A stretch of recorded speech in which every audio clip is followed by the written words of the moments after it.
Keir Starmer branded racist for comments about asylum seekers.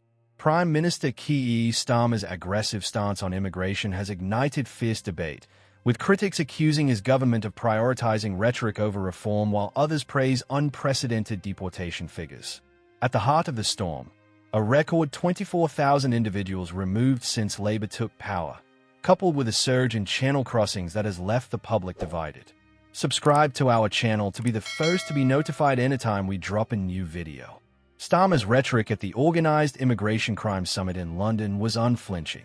Illegal migration is a driver of global insecurity, he declared, vowing to treat smugglers like terrorists and pledging £150 million to bolster border enforcement. His government has returned over 24,000 individuals since July 2024, the highest rate in 8 years, including foreign offenders and failed asylum seekers. Critics, however, argue these numbers mask systemic failures, dismiss the summit as window dressing, pointing to 6,600 channel crossings in early 2025, a record high.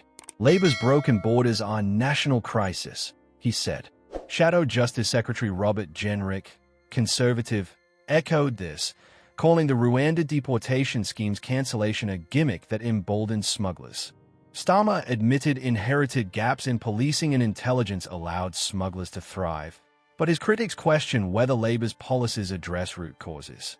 Refugee agencies and Labour MPs have condemned the retention of a ban on asylum seekers claiming modern slavery protections, introduced under the Conservatives.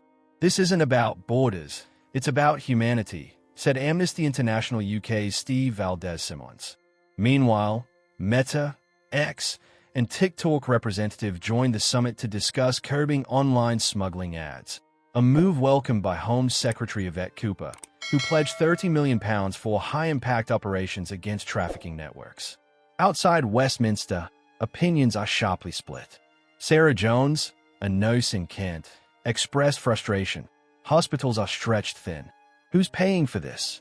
Yet Ali Hassan, a former asylum seeker now volunteering in Manchester, countered, "These are people fleeing war. We can't turn our backs." Starmer's balancing act, tough on smugglers but defending human rights lawyers, has drawn accusations of hypocrisy. Reform UK's Lee Anderson called it a national crisis, while Labour MP Diane Abbott warned against demonising vulnerable migrants. With the 2025 general election looming, immigration remains a powder keg. Starmer's summit achieved rare international consensus, but domestic trust lacks.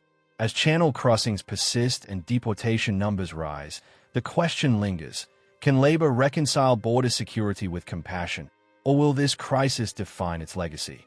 We're not just talking about numbers, we're talking about lives, Starmer said. But for many Britons, the answer lies not in summits, but in results. The Prime Minister made the disgusting remarks as he marked the opening of the Organised Immigration Crime Summit on Monday morning. The UK government has convened more than 40 countries for talks on tackling illegal migration, including representatives from Albania, Vietnam, Iraq, France, the US, and China. Speaking ahead of the talks, Starmer said, "Illegal migration is a massive driver of global insecurity. It undermines our ability to control who comes here. And that makes people angry. It makes me angry, frankly, because it's unfair on ordinary working people who pay the price, from the cost of hotels to our public services struggling under the strain."